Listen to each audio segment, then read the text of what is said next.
Suatu hari, seorang ayah yang baru menjemur hasil panen di halaman rumah,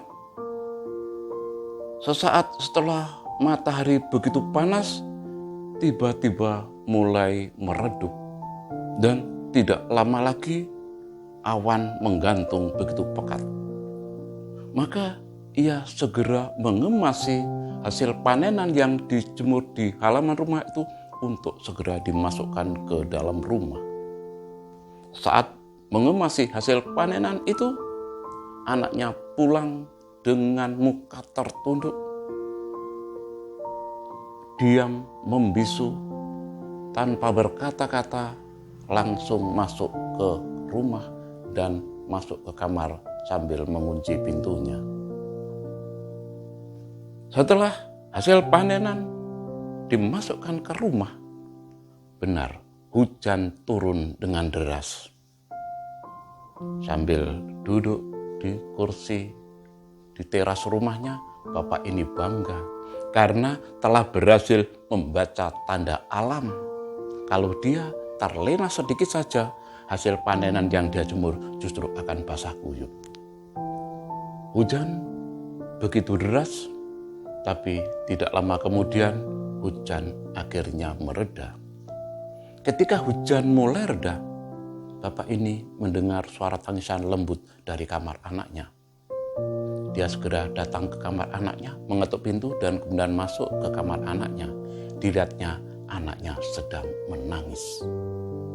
Ketika dikorek mengapa dia menangis, dia bercerita bahwa hatinya sedang terluka karena saat di sekolah tadi dia diejek oleh teman-temannya. Pada titik ini, bapak ini, ayah ini sadar bahwa dia hanya pandai membaca alam, tetapi dia tidak pandai membaca hati, bahkan yang ada di dalam keluarganya sendiri. Maka hari ini Yesus bersabda kepada kita semua, "Hai orang-orang munafik, kalian pandai menilai gelagat langit dan bumi, tetapi mengapa tidak pandai menilai zaman ini?" Orang-orang zaman Yesus tahu betul, ini ada mendung dari sana akan turun hujan, benar. Ini ada angin dari sini akan panas, benar.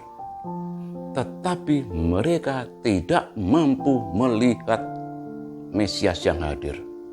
Banyak tanda yang telah dilakukan Yesus, tetapi mereka masih menanti kehadiran Mesias. Kita pun mungkin selama ini hanya pandai membaca gelagat alam. Aduh, panas sekali, sebentar lagi kayaknya mau hujan ini.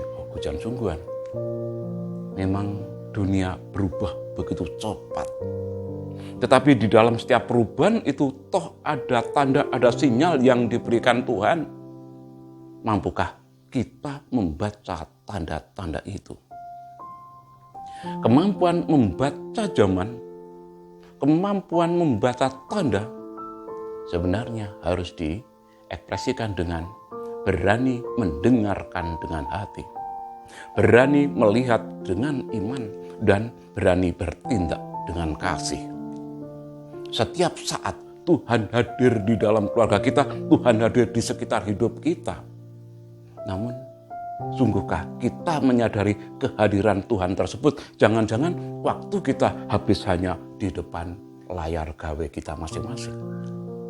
Hari ini Tuhan menegur kita supaya kita bukan hanya pandai membaca awan di langit, tetapi juga pandai membaca awan di dalam hati.